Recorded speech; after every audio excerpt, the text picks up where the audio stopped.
Hey everyone, welcome back and happy Tuesday. All right, guys. Well, if you guys didn't check out the podcast, Jason put up a new Anchor Watch, so go definitely check that out. And then it's crazy because literally tomorrow, next week, so I think we're like 7 days away, we're going to be in Vegas for BravoCon.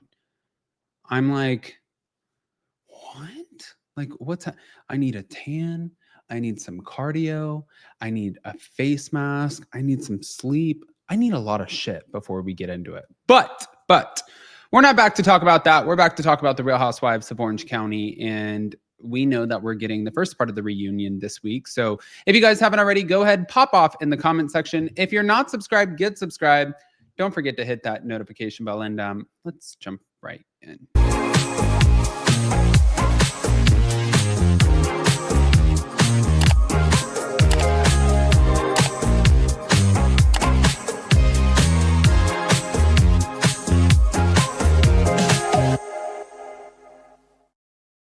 All right, guys. So we know that the Real Housewives of Orange County, the finale was very telling. There was a lot of information that came out about Gretchen Rossi that she completely denied.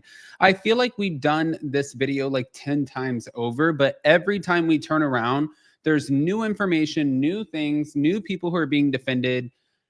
And until the show's over, I think that that's probably going to be the case. But hold on. This is what's going on now.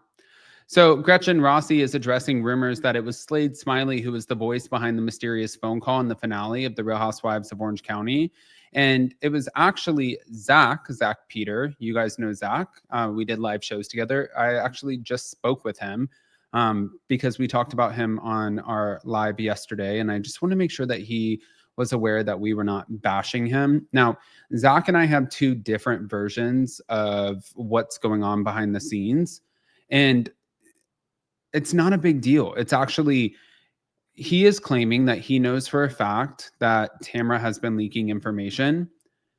And I am just claiming that I have known Tamra for X amount of time and that she has never leaked anything to me. And even when I've asked about things, like she will not give me the information. One does not negate the other. Sometimes you have housewives, and I'm not agreeing or denying anything. Sometimes you have housewives who they find somebody who they feel like they can trust and lean into a little bit more heavily, and they'll share information with them. And that could be the case. I don't know what's going on behind the scenes. And the reason for my phone call with Zach was just more so to let him know, hey, listen, we talked about this on Hot Messy Topics, and I don't want people to twist my words. But it was an amazing conversation, and I just love being back to the place where we can have those conversations and it's not weird, you know? So that makes me happy. But Gretchen did address rumors that Slade Smiley was the voice behind the mysterious phone call. And it was Zach who alleged that fellow cast member Tamra Judge had been leaking storylines to bloggers, podcasts throughout the season. He claimed that he believed the finale call and preceding DMs likely came from a producer rather than a cast member. Interesting.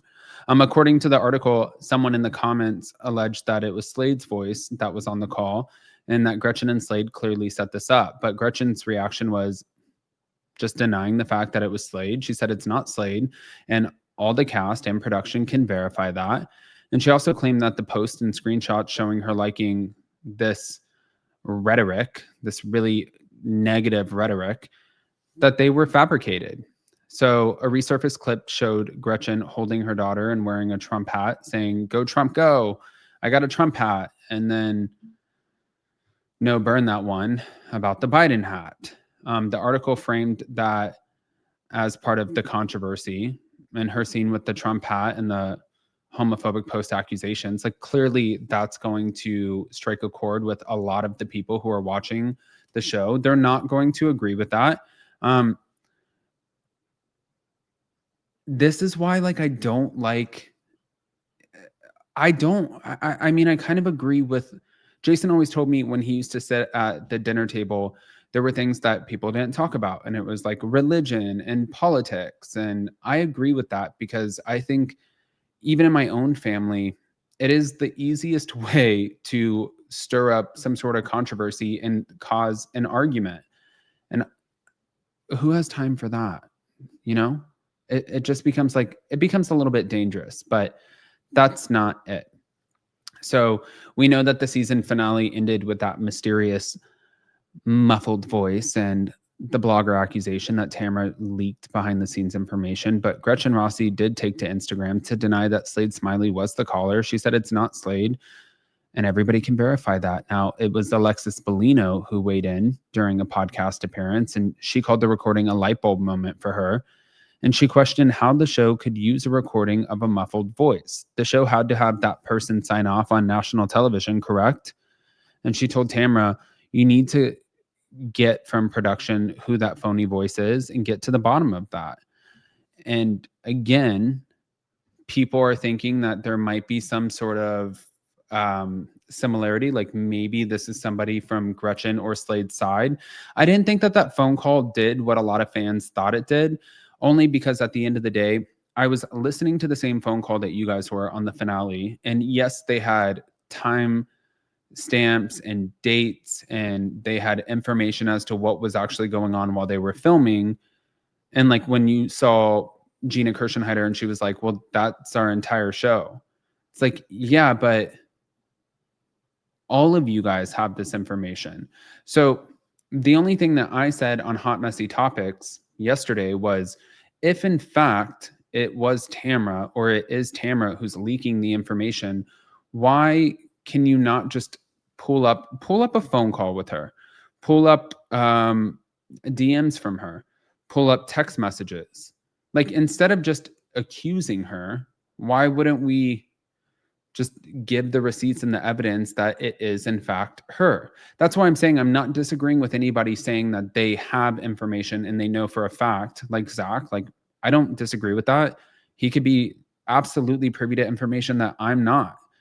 But what I do want to know before I sit here and just like pass judgment on it is how much of the information that's coming out against Tamra and being, like used against Tamra as being this like leak, how much of it is true and how much can you prove? Because if you're just saying, oh, well, they knew information about like the timestamps and stuff, like we're watching that on Salt Lake City where the women are trying to frame Lisa Barlow for the Bronwyn stuff. But like, you're saying that you think it's her, you're accusing her as if it is absolutely 100% her, but you're not giving us anything to go off of proving that it was her. And I guess that's just where I get confused. I don't know. I want to hear what you guys think, guys. Pop off in the comment section. If you're not subscribed, get subscribed. Don't forget to hit that notification bell, and we'll see you soon. Love you guys. Bye.